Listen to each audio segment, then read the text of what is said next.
ಕೊಹ್ಲಿದು test ಕ್ರಿಕೆಟ್ನಲ್ಲಿ ಯಾವ ರೀತಿ ಕೆಪಾಸಿಟಿ ಇದೆ ಮತ್ತು ಯಾವ ಥರ ಇತ್ತು ಪರ್ಫಾರ್ಮೆನ್ಸು, ಆಮೇಲೆ ಇನ್ನೊಂದು ಅವರ ರೆಕಾರ್ಡ್ಸ್ ಯಾವ ರೀತಿ ಇದೆ ಅನ್ನೋದ್ರ ಬಗ್ಗೆ ಏನು ಹೇಳ್ತೀರಾ? ಈಗ ಕೊಹ್ಲಿ ಅಂತ ಬಂದ್ರೆ ಅವ್ರ ಪರ್ಫಾರ್ಮೆನ್ಸ್ ಅನ್ನ ನಾವು ನೆನೆಸ್ಕೊಂಡ್ರೆ ನಮ್ಗೆ ಬಹಳ ನೆನಪುಗಳಿದಾವೆ. ಈಗ ಕೊಹ್ಲಿ ಯಾವ ತರ ಪ್ಲೇಯರ್ ಅಂತಂದ್ರೆ ಓನ್ಲಿ ನಾನು ಸ್ಪಿನ್ ಚೆನ್ನಾಗಿ ಆಡ್ಬಿಡ್ತೀನಿ ಅಥವಾ ನಮ್ಮ ಇಂಡಿಯನ್ ಸಬ್ ಕಾಂಟಿನೆಂಟಲ್ ಇಲ್ಲಿಯ ಸ್ಪಿನ್ ಪಿಚ್ಗಳಲ್ಲಿ ಚೆನ್ನಾಗಿ ಪರ್ಫಾರ್ಮ್ ಮಾಡಿದಂತಹ ಆಟಗಾರ ಅಲ್ಲ. ಕೊಹ್ಲಿ ಆಟವನ್ನ ನಾವು ಗಮನಿಸ್ತಾ ಹೋದ್ರೆ ಈ ಸೆನಾ ಕಂಟ್ರೀಸ್ ಅಂತ ನಾವು ಹೇಳ್ತೀವಿ. ಸೆನಾ ಕಂಟ್ರೀಸ್ ಅಂತಂದ್ರೆ ಸೌತ್ ಆಫ್ರಿಕಾ, ಇಂಗ್ಲೆಂಡ್, ನ್ಯೂಜಿಲೆಂಡ್ ಮತ್ತು ಆಸ್ಟ್ರೇಲಿಯಾ. ಈ ಸೆನಾ ಕಂಟ್ರೀಸ್ ಗಳಲ್ಲಿ ಅದ್ಭುತವಾಗಿ ಆಡಿದಂತಹ ಆಟಗಾರ. ಅಲ್ಲಿ ಆಡ್ಬೇಕು ಅಂತಂದ್ರೆ ಅವರ ಟೆಕ್ನಿಕಲಿ ಸ್ಟ್ರಾಂಗ್ ಇರಬೇಕು, ಅವರಿಗೆ ಸೀಮಿಂಗ್ ಅಂಡ್ ಬೌನ್ಸಿ ಪಿಚ್ ಅಥವಾ ಸ್ವಿಂಗ್ ಇವೆಲ್ಲವನ್ನು ಎದುರಿಸುವ ಕೆಪಾಸಿಟಿ ಇರಬೇಕು. ರೀಸೆಂಟ್ ಡೇಸ್ ಅಲ್ಲಿ ಆಸ್ಟ್ರೇಲಿಯಾ ಟೂರ್ನಮೆಂಟ್ ಅಲ್ಲಿ ವಿರಾಟ್ ಕೊಹ್ಲಿ ಆಫ್ ಸ್ಟಂಪ್ ಆಚೆಗೆ ಹೋಗೋ ಬಾಲ್ಗಳನ್ನ ಕೆಣಕಿ ಅಥವಾ ಡ್ರೈವ್ ಮಾಡಕ್ ಹೋಗಿ ಈಸಿಯಾಗಿ ಔಟ್ ಆಗ್ತಾ ಇದ್ರು. ಸ್ಲಿಪ್ ಅಲ್ಲಿ ಕ್ಯಾಚ್ ಕೊಡೋದು ಇದು ರೆಗ್ಯುಲರ್ ಆಗಿ ಕಾಣಿಸ್ತಾ ಇತ್ತು.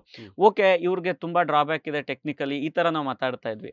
ಅದೇ ಕೊಹ್ಲಿ ಈ ಸೆನಾ ಕಂಟ್ರೀಸ್ ಅಲ್ಲಿ ತುಂಬಾ ಅದ್ಭುತವಾಗಿ ಬೌಲಿಂಗ್ ಮಾಡಿದಂತಹ ಬೌಲರ್ಸ್ ಗಳನ್ನ ಅಟ್ಟಾಡಿಸ್ಕೊಂಡು ಹೊಡೆದಿದ್ದಾರೆ. ನಮ್ಗೆಲ್ಲರಿಗೂ ಗೊತ್ತು ಮಿಚೆಲ್ ಜಾನ್ಸನ್ ನಾವು ಎಂತ ಬೌಲರ್. ಅವರು ಆಶಸ್ ಟೈಮ್ ಅಲ್ಲಿ ಮಿಚೆಲ್ ಜಾನ್ಸನ್ ಬಾಲ್ ಗಳನ್ನ ಆಡಕ್ಕಾಗದೆ ಟ್ರಾಟ್ ಅಂತ ಪ್ಲೇಯರ್, ಇಂಗ್ಲೆಂಡ್ ಪ್ಲೇಯರ್ಗಳು ಅವರ ಟೂರ್ನಿಯ ಮಧ್ಯದಲ್ಲಿ ಟ್ರಾಮಾಗೊಳಗಾಗಿ ಸ್ಟ್ರೆಸ್ಗೆ ಒಳಗಾಗಿ ಟೂರ್ನಿನ ಬಿಟ್ಟೋಗ್ತಾರೆ. ಆ ತರ ಪ್ಲೇಯರ್ಸ್ ಗಳಿಗೆ ಇವರು ನೀರಿಳಿಸಿದವರು. ನೀವು ನೋಡಿ ಕೊಹ್ಲಿ ಎರಾದಲ್ಲಿ ಬಂದಂತಹ fast bowlers, stain, Dale stain ಎಂತ ಬೌಲರ್, ಮಾರ್ನೆ ಮಾರ್ಕೆಲ್, ಫಿಲಾಂಡರ್, ಈ ರೀತಿಯ ಸೌತ್ ಆಫ್ರಿಕಾ, ಆಸ್ಟ್ರೇಲಿಯಾದ ಬಹಳಷ್ಟು ಅದ್ಭುತ ಬೌಲರ್ಗಳು. ಇವನ್ ಆಸ್ಟ್ರೇಲಿಯಾದಲ್ಲಿ ನಾವು ಇತ್ತೀಚೆಗೆ ಹೇಸಲ್ವುಡ್ ಎಲ್ಲ ಎಷ್ಟು ಚೆನ್ನಾಗಿ ಬೌಲಿಂಗ್ ಮಾಡ್ತಿರಲ್ಲ, ಮಿಚೆಲ್ ಸ್ಟಾರ್ಕ್, ಹೇಸಲ್ವುಡ್ ಇರ್ಬೋದು, ನ್ಯೂಜಿಲೆಂಡಿನ ಸೌತಿ ಮತ್ತೆ ಬೋಲ್ಟ್ ಇರ್ಬೋದು. ಈ ರೀತಿಯಲ್ಲಿ ಅಂತಹ ಪ್ಲೇಯರ್ಸ್ ಗಳನ್ನ ಈವನ್ ಸ್ಪಿನ್ನರ್ಸ್ ಲಯನ್, ಸ್ವಾನ್ ಈ ತರದ ಸ್ಪಿನ್ನರ್ಸ್ ಗಳಿಗೂ ಕೂಡ ಅದ್ಭುತವಾಗಿ ಆಡಿದ್ದಾರೆ. ಸೊ ಅವ್ರ ಪರ್ಫಾರ್ಮೆನ್ಸ್ ಅಲ್ಲಿ ಈ ರೀತಿಯ ಟೆಕ್ನಿಕಲಿ ಅವ್ರು ಅದ್ಭುತವಾಗಿ ಆಡಿರೋದು. ಮತ್ತೆ ನಮ್ಗೆ ನೆನ್ಪು ಮಾಡ್ಕೊಳ್ಳೋದಾದ್ರೆ 2014 ಏನಾಗುತ್ತೆ, mid series, Australia mid series ಅಲ್ಲಿ ಧೋನಿ ಸಡನ್ ಆಗಿ ರಿಟೈರ್ಮೆಂಟ್ ತಗೊಂಡು ಹೊರಗೆ ಬರ್ತಾರೆ. ಅವಾಗ ಕೊಹ್ಲಿ ಆಡಿದಂತ ಆಟ, ಅದ್ರಲ್ಲೂ ಅದು ಅಡಿಲೈಡ್ ಮ್ಯಾಚ್ ಆಗುತ್ತೆ. ಕೊಹ್ಲಿ ಆ ಮ್ಯಾಚ್ ಅಲ್ಲಿ ಇವಾಗ ಯಾರಿಗಾದ್ರು ಕ್ಯಾಪ್ಟನ್ಸಿ ಅಂತ, ಈಗ ನಾವು ಯಾರಿಗಾದ್ರು ಕ್ಯಾಪ್ಟನ್ಸಿ ಕೊಡ್ಬೇಕಾದ್ರೆ ನಾವೇನ್ ಥಿಂಕ್ ಮಾಡ್ತೀವಿ ಅಂತಂದ್ರೆ ಕ್ಯಾಪ್ಟನ್ಸಿ ಬರ್ಡನ್ ಆಗುತ್ತೆ ಅವ್ರಿಗೆ ಅಂತ. ಬಟ್ ಅದೇ ಮ್ಯಾಚ್ ಅಲ್ಲಿ ಫಸ್ಟ್ ಇನ್ನಿಂಗ್ಸ್ ಅಲ್ಲಿ ಕೊಹ್ಲಿ ಸೆಂಚುರಿನ ಹೊಡಿತಾರೆ. ಸೆಕೆಂಡ್ ಇನ್ನಿಂಗ್ಸ್ ಅಲ್ಲಿ 364 ರನ್ ಟಾರ್ಗೆಟ್ ಇರುತ್ತೆ, ಆಸ್ಟ್ರೇಲಿಯಾ ಕೊಟ್ಟಿರುತ್ತೆ. ಅದನ್ನ ಚೇಸ್ ಮಾಡ್ತಾ ಇನ್ನೇನ್ ಗೆಲ್ಸೇ ಬಿಟ್ರು ಅನ್ನೋ ಸ್ಥಿತಿಗೆ ಬರುತ್ತೆ. 80 ಸ್ಟ್ರೈಕ್ ರೇಟ್ ಅಲ್ಲಿ 140 ಅನ್ನ ಹೊಡೆದು ಏಕಾಂಗಿಯಾಗಿ ಹೊಡ್ಕೊಂಡು ಬರ್ತಾರೆ. ಅದೊಂದು ಅವ್ರೇನೋ ಮಿಸ್ ಆಗಿ ಅದೊಂದು ಕ್ಯಾಚ್ ಕೊಟ್ಟಿಲ್ಲ ಅಂತಂದಿದ್ರೆ, ಅಂದ್ರೆ 60 ರನ್ನಲ್ಲಿ ಇಂಡಿಯಾ ಸೋಲುತ್ತೆ. ಕ್ಯಾಚ್ ಕೊಟ್ಟಿಲ್ಲ ಅಂತಂದಿದ್ರೆ ಡೆಫಿನೆಟ್ಲಿ ಅದೊಂದು ಗ್ರೇಟೆಸ್ಟ್ ಆ ಫಸ್ಟ್ ಮ್ಯಾಚ್ ಅಲ್ಲಿ ಕ್ಯಾಪ್ಟನ್ ಆಗಿ 2 ಇನ್ನಿಂಗ್ಸ್ ಗಳಲ್ಲಿ ಸೆಂಚುರಿಯನ್ನ ಹೊಡೆದು ಅವರು ತಂಡವನ್ನ ಗೆಲ್ಲಿಸ್ಬಿಡ್ತಿದ್ರು ಅಂತ ಅನ್ಸುತ್ತೆ. ಮತ್ತು ಓವರ್ ಆಲ್ ಆಗಿ ಅವ್ರ ಆಟಿಟ್ಯೂಡ್, ಕೊಹ್ಲಿ ಅಂತ ಬಂದಾಗ ಜಸ್ಟ್ ರನ್ಸ್ ಮಾತ್ರ ಅಲ್ಲ, ಆ ಒಂದು ಪಾಸಿಟಿವ್ನೆಸ್ ಕೊಹ್ಲಿ ಅಂದ್ರೆ ಇರ್ತಾ ಇತ್ತು. ಈಗ ಆಸ್ಟ್ರೇಲಿಯನ್ಸ್ ಎಲ್ಲ ಈಗ ರಾಹುಲ್ ದ್ರಾವಿಡ್, ಸಚಿನ್ ತೆಂಡೂಲ್ಕರ್ ಅಂತ ಸಜ್ಜನ ಆಟಗಾರನ್ನು ಕೂಡ ಸ್ಲೆಡ್ಜ್ ಮಾಡಿ ಡೌನ್ ಮಾಡ್ತಾ ಇದ್ರು. ಅವ್ರು ತಿರ್ಗೇಟ್ ಕೊಡ್ತಿರಲ್ಲ. ಕೊಹ್ಲಿ ಹಂಗಿಲ್ಲ, ಇವ್ರ ಅಗ್ರೆಷನ್ ಅಲ್ಲಿ ಫುಲ್ ಸಖತ್ತಾಗಿ ತಿರ್ಗೇಟ್ ಕೊಟ್ಬಿಟ್ಟಿದ್ದಾರೆ. ಅವ್ರಿಗೆ ತಿರುಗಿಸಿ ನೀನು ಅಂದ್ರೆ ನಿನ್ನ ಅಪ್ಪ ಅನ್ನೋ ತರ ಆಟಿಟ್ಯೂಡ್. ಅದೇ ನಮ್ಮ ಇಂಡಿಯನ್ಸ್ಗೆ ಬಹಳಷ್ಟು ಜನರಿಗೆ ಇಷ್ಟ ಕೂಡ ಆಗಿದ್ದು. ಅವ್ರನ್ನ ಅವ್ರ ನೆಲದಲ್ಲೇ ಹೆದರಿಸ್ತಾ ಇದ್ದಿದ್ದು.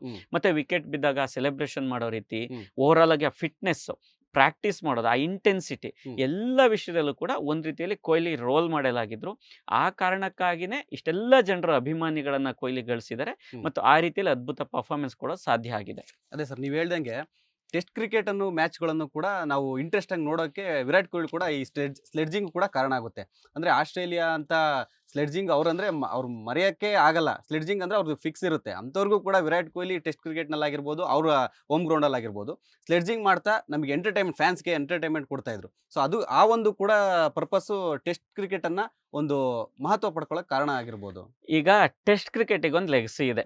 ನಮ್ಮ ಆ ಕಾಲದಲ್ಲಿ ಡಾನ್ ಬ್ರಾಡ್ಮನ್ ಅಂತವರು 99.96 ಆ ರೀತಿಯ ಆವರೇಜ್ ಅನ್ನ ಹೊಂದಿದ್ದಾರೆ. ಒಟ್ಟಾರೆ ಟೆಸ್ಟ್ ಕ್ರಿಕೆಟ್ ಅಂತಂದ್ರೆ ಜನ ಇವಾಗ ನಮ್ಗೇನ್ ಅನ್ಸುತ್ತೆ, ಅದು ಕುಟುಕ್ತಾರಪ್ಪ, ಅದನ್ನ ಯಾರು ನೋಡೋರು ಅಂತ. ಆದ್ರೆ ಟೆಸ್ಟ್ ಕ್ರಿಕೆಟ್ ಅಲ್ಲಿ ಆ ಕುಟ್ಕೋದನ್ನು ನೋಡೋದಕ್ಕೆ ಒಂದ್ ಮಜಾ ಇರುತ್ತೆ.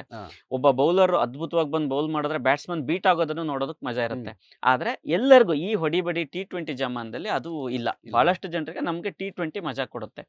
ಈಗ ಟೆಸ್ಟ್ ಕ್ರಿಕೆಟ್ ಅಳಿವಿನಂಚಿನಲ್ಲಿದೆ ಅನ್ನೋ ಮನ್ಸು ಬಂದಾಗ, ಆತರ ವಿಚಾರ ಬಂದಾಗ ಎಲ್ರು, ಈಗ ಬ್ರಯಾನ್ ಲಾರಾ ಇಂದ ಹಿಡಿದು ಬಹಳಷ್ಟು ಹಳೆ ಪ್ಲೇಯರ್ಸ್ ಗಳೆಲ್ಲ ಏನ್ ಹೇಳೋದಂದ್ರೆ, ವಿರಾಟ್ ಕೊಹ್ಲಿ ಈ ಟೆಸ್ಟ್ ಕ್ರಿಕೆಟ್ಗೆ ಒಂದು ಮರುಜೀವ ಕೊಡ್ತಾ ಇರುವಂತಹ ವ್ಯಕ್ತಿ ಅಂತ. ಈಗ ಫ್ಯಾಬ್ 4 ಅಂತ ಕೇಳಿದೀವಿ, ಸ್ಟೀವನ್ ಸ್ಮಿತ್, ವಿರಾಟ್ ಕೊಹ್ಲಿ, ಆಮೇಲೆ ಜೋಯ್ ರೂಟ್, ಕೇನ್ ವಿಲಿಯಮ್ಸನ್, ಇವರೆಲ್ಲ ಆ ನಂಬರ್ 4 ಅಲ್ಲಿ ತುಂಬಾ ಚೆನ್ನಾಗಿ ಆಡ್ತಾ ಬಂದಿರೋ ಪ್ಲೇಯರ್ಸ್. ಆ ಫ್ಯಾಬ್ 4 ಅಲ್ಲೂ ಕೂಡ ವಿರಾಟ್ ಕೊಹ್ಲಿಗೆ ಒಂದು ಸ್ಪೆಷಲ್ ಔರಾ ಇದೆ, ಸ್ಪೆಷಲ್ ಫ್ಯಾನ್ ಬೇಸ್ ಇದೆ. ವಿರಾಟ್ ಕೊಹ್ಲಿ ಹೋದಲ್ಲಿ ಬಂದಲ್ಲಿ ಅವ್ರನ್ನ ಹಿಂಬಾಲಿಸೋ, ಅವ್ರು ಏನ್ ಮಾಡಿದ್ರು ಅದನ್ನ ಪ್ರೀತಿಯಿಂದ ನೋಡುವಂತಹ ಒಂದು ಅಭಿಮಾನಿ ವರ್ಗ ಇದೆ.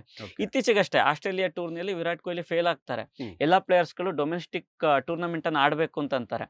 ಕೊಹ್ಲಿ ಬಂದು ಡೆಲ್ಲಿಯಲ್ಲಿ ರಣಜಿ ಮ್ಯಾಚ್ ನೋಡಕ್ ಹೋದ್ರೆ ಅಲ್ಲಿ ಸ್ಟೇಡಿಯಂ ಅಲ್ಲೇ ಒಂದಷ್ಟು ಏನೇನೋ ಮುರಿದೋಗುವಂತ ಸ್ಥಿತಿ ಬರುತ್ತೆ. ಯಾಕೆಂದ್ರೆ ಆ ರೀತಿಯಲ್ಲಿ ಜನ ಬಂದು ಕೊಹ್ಲಿಯನ್ನ ನೋಡೋದಕ್ಕೆ ನುಗ್ತಾರೆ ಸ್ಟೇಡಿಯಂಗೆ. ಅನ್ಎಕ್ಸ್ಪೆಕ್ಟೆಡ್ ಆಗಿ ಅಷ್ಟು ಜನ ಬರ್ತಾರೆ, ಇವ್ರು ಎಕ್ಸ್ಪೆಕ್ಟೇ ಮಾಡಿರಲ್ಲ.